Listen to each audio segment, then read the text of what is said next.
Hey everybody, this is Captain Fool reporting for duty, giving you my weekly comic book review. So sit back and enjoy. News about comic books, musical instruments, tech reviews, and video games with your host, Captain Frugal.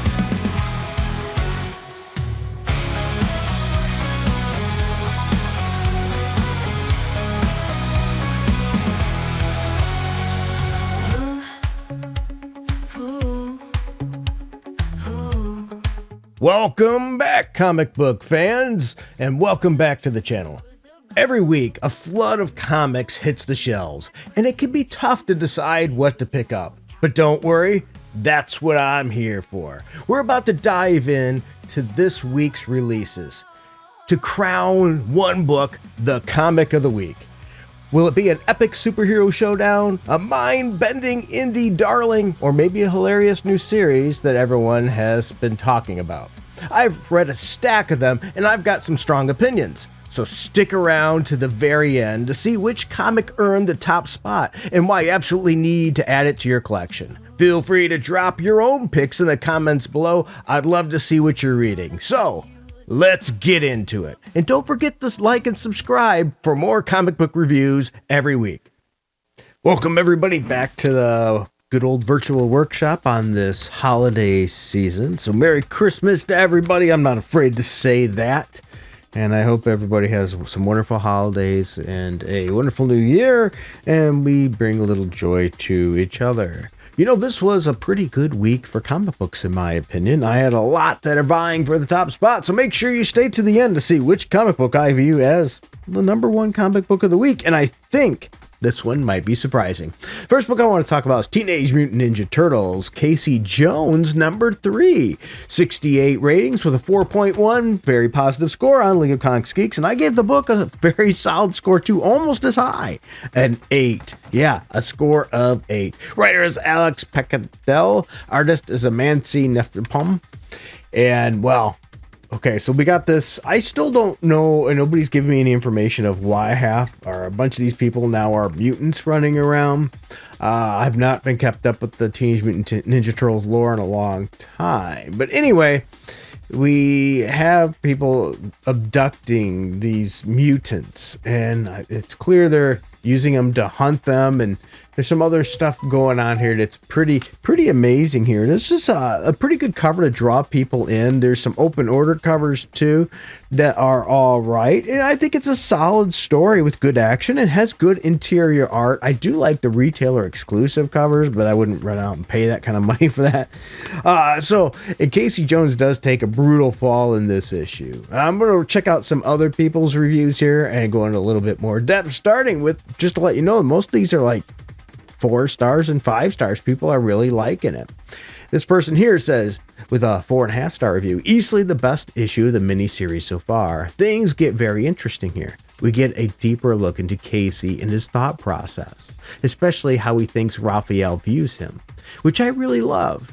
Raph gets to do some seriously badass stuff, like the story takes a dark turn, kind of out of nowhere, but in the best possible way.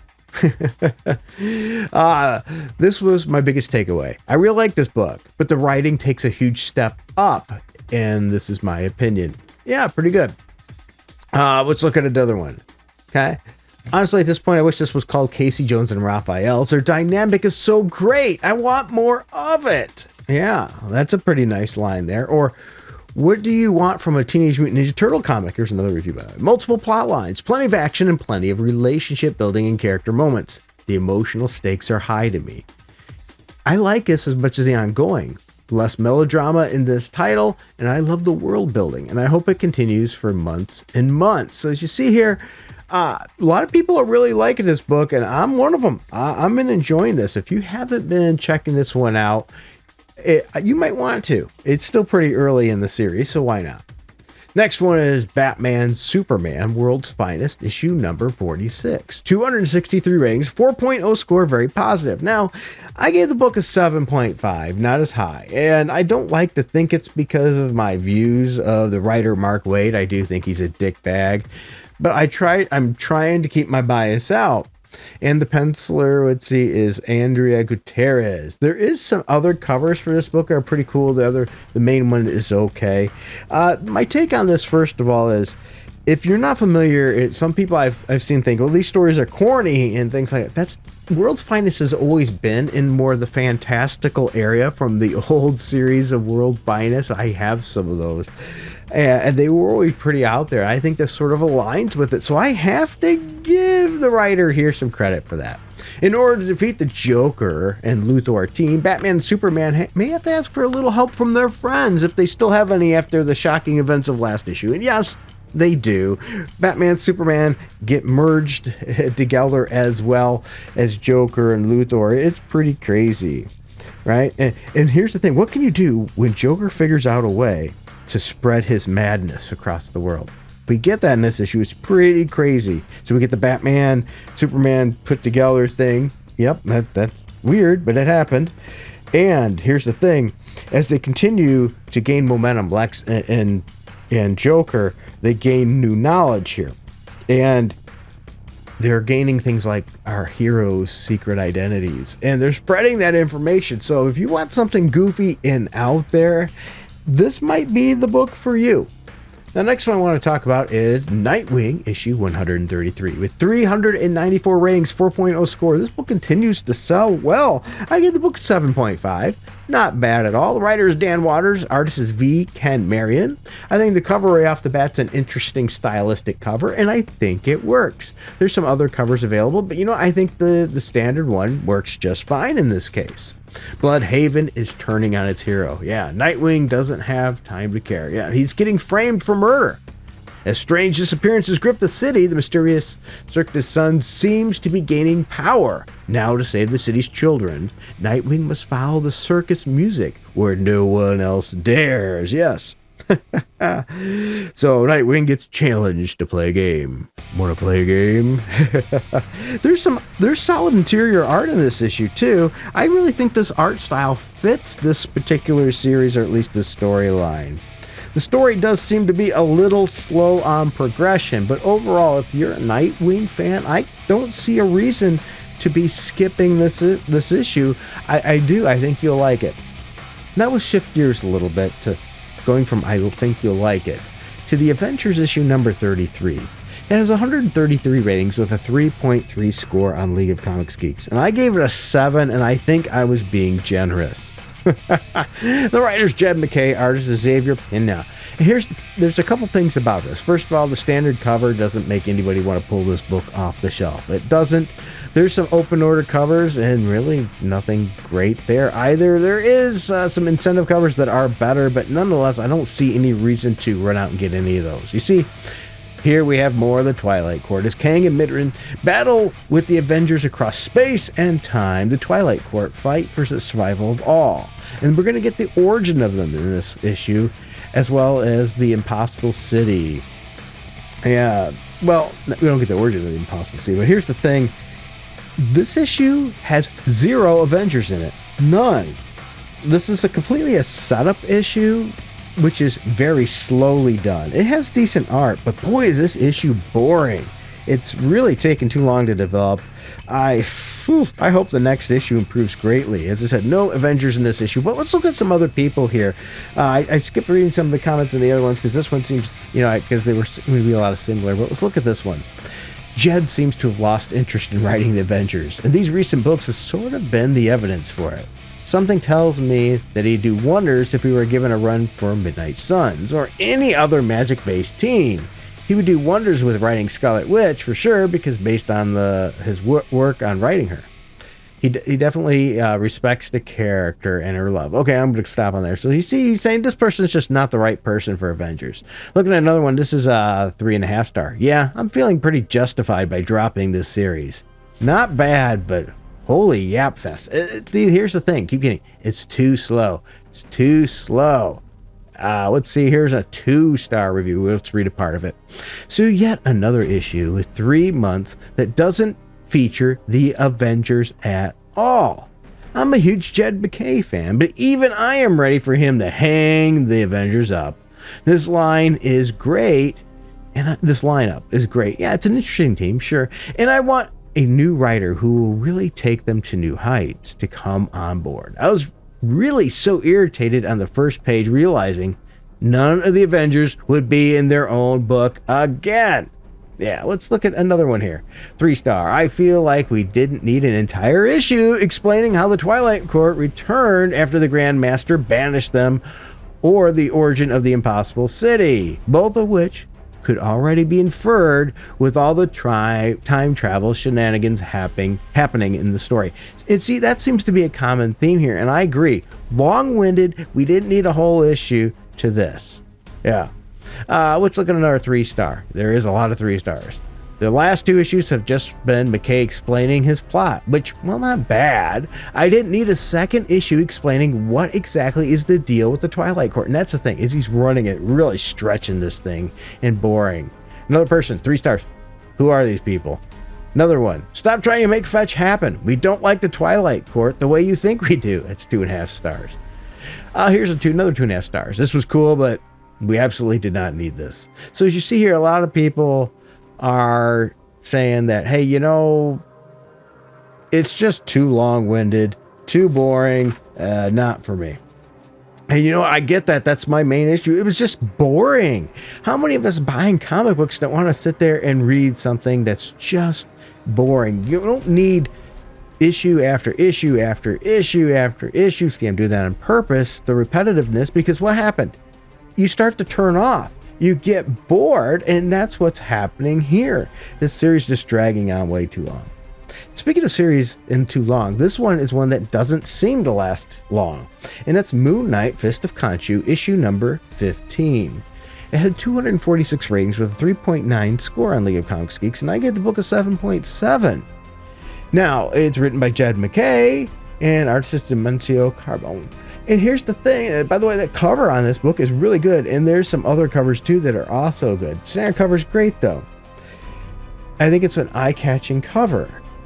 And so we have the war at the mission's door. The Midnight Mission has been through a lot, right, these last few years. But, we're wrapping it up with the deal with the Wrecker and all that in this issue. And I say wrap it up because here we go again. You ready? This is another last issue of Moon Knight, which they're going to do another relaunch. So another final issue, 15 issues, and another relaunch. If you notice, we keep having the same team on the book.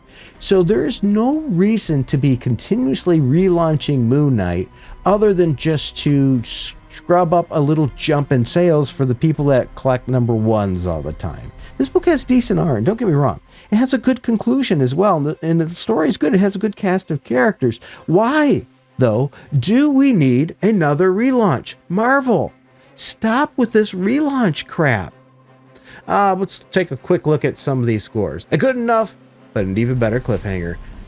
Yeah, so they like that because it does end in a cliffhanger.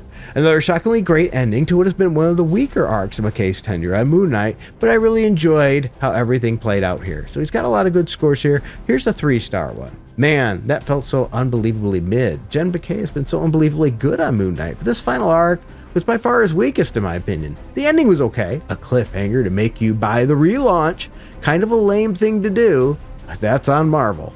The art isn't hitting the same anymore. It has been a huge reason for the McKay run. It's been good for me. I don't know if I say that. I think the art still is working okay there, but see, I think other people are also agreeing at this point that it's maybe time to stop with the continual relaunches. As a matter of fact, it never should have happened in the first place. In my opinion, all these continuous relaunches are a waste of time. Next book I want to talk about is Planet She-Hulk number 2. I almost didn't get to read this one because I didn't care for issue number 1, to be fair. This one has 188 ratings, 3.8 score on League of Comics Geeks, and I gave it a 7.2. Writer Stephanie Phillips, penciler and inkers Aaron Cooter. Jennifer Walters may be a trained lawyer and professional, but actually ties into this book and her views and law as they don't really match this planet and how it goes. So how much help is that going to be in a world governed by might takes right? Fortunately, she's also the gamma-fueled powerhouse known as the sensational She-Hulk. Can she really smash the planet's car into the way her cousin once did? I do think this is a better issue than the first. It picked up the pace a little bit. There's better characterization as well and more depth into the story, and the art is decent at best. I'm not a big fan of the cast of characters in this book, though. But I'm not always in agreement here. For example, this person gave it a 3.5 star and put another nice issue. I am thoroughly enjoying my time while reading this comic, and I also suggest everyone else do it too. If you like the lore regarding World War Hulk and what came from that comic.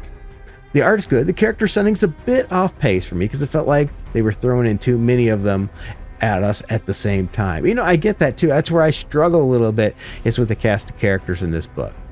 Let's look at another one that's 3.5 stars. A bit slower compared to last issue, but still solid. I don't agree. I think this issue was faster paced than last issue, but hey, maybe I'm wrong.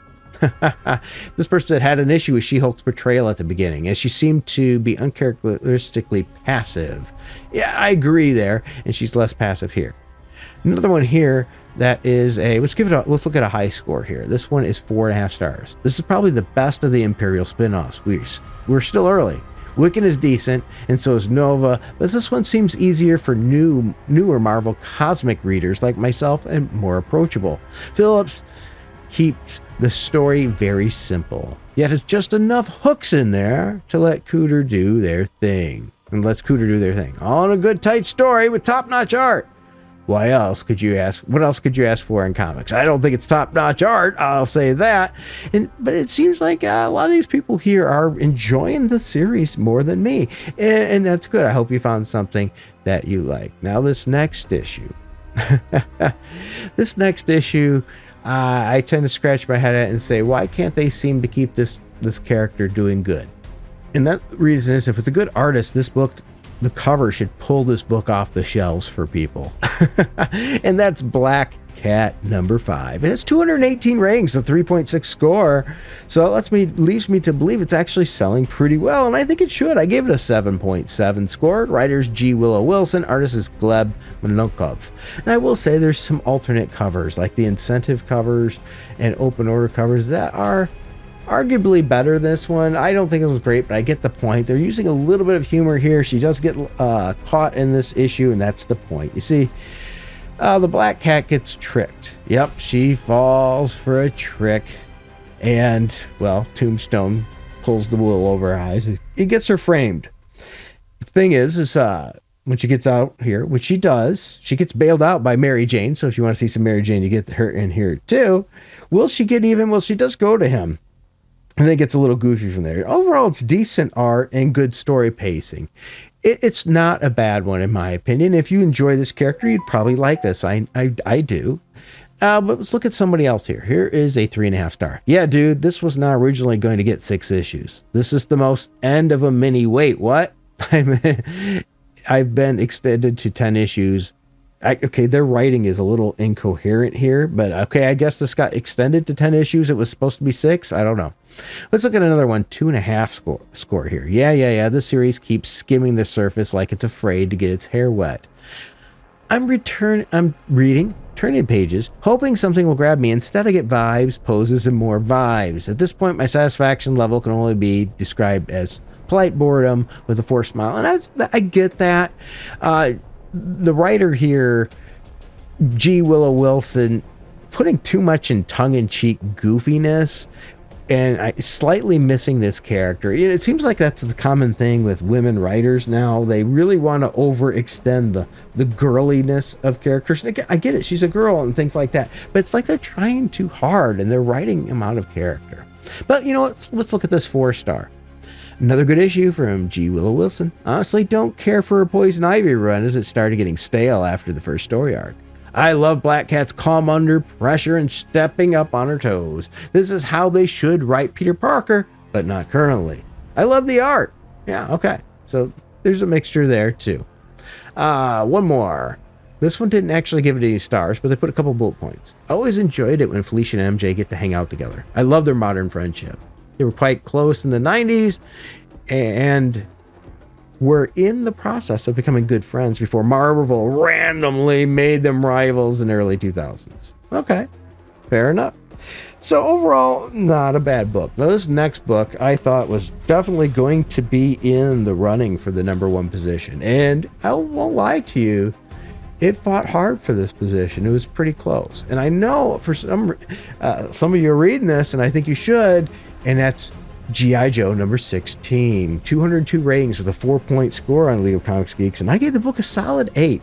This is the Dreadnought War Part 4 of 5. I'm enjoying those Dreadnoughts. Yeah, writers Joshua Williamson, artist Tom Riley.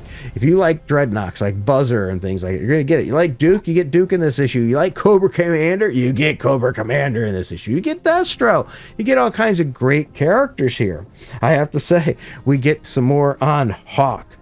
And Hawk shows that he has still got it, man. He is still amazing G.I. Joe. He's not just a suit giving orders. And you learn in this issue, you don't screw with Cobra Commander. You might think he's down and out, but whoa.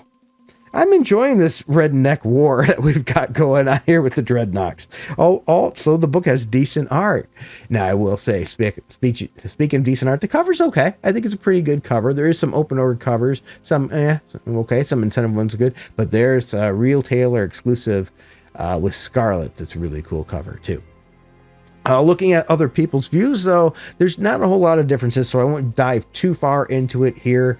But this one here says this was a super fun issue. Yep, absolutely. Another one, time to nut up and shut up. Yeah, because that was said in there. Just a solid issue of this story. First of all, Jordi Belair is truly making this comic amazing, and the coloring is on another level. Every page is beautiful and really pops nicely. One more. War? Huh? What is it good for? Absolutely nothing. Say it again. Another one. This whole issue was an action-packed adrenaline ride, and I loved it. As you see here, people are really enjoying this. So this one was hard to not make the number one. So you think about that with all that good. What could have been possibly be the issue that I gave the number one spot to? Well, are you ready for this one? Here we go. Daredevil Punisher, The Devil's Trigger, issue number 2. 231 ratings, 4.0 score, and I gave this book a strong 8.4. Writers Jimmy Pamati, artist is Gabriel Guzman, and Tommaso Biaggi. First of all, the cover of this book makes you want to pull it off the shelf. So we got Punisher shooting at Daredevil. Punisher versus Daredevil, always good. There's some open order covers that are all right too. An incentive cover that I just don't find that incentivizing. I can't say the word today. Well, anyway, we have really a lot into the dynamic, which we all know how Frank Castle and Daredevil think differently on how crime is, because Punisher says, hey, you put these people away, they come back out. But we have that here. Okay, this crime family is slimy and vile that the Punisher's going after, and he pretty much ties up Daredevil and hangs him up, so he gets to see what's going on here. These people that you locked up got out. Not just got out, but they got out super early, and they're causing more trouble. If I'd done this my way, these people would not be causing more trouble and killing others. So they're showing their distinct differences and what's their take on it. And I think it's just a great issue. The focus is on how each hero handles crime in their own unique, different way. And leads me to ask you, I would love to know your opinion. Which hero's method do you prefer? Do you prefer the Punishers end them so they never become a problem again? Or do you prefer Daredevil, which he does not believe in that and believes let the justice system handle things because that's what they're there for? I think this is a solid story and it has solid art. But you know what? Let's look at a couple other people's views. Starting with this 4-star review. Honestly, I'm enjoying it. This is one of the best ones of those that doesn't pretend to be smarter than it is, but you know exactly what it wants to be. It didn't fall head over heels in love, but I really enjoyed reading it. Yeah. In essence, this is pure raw Marvel that's been missing.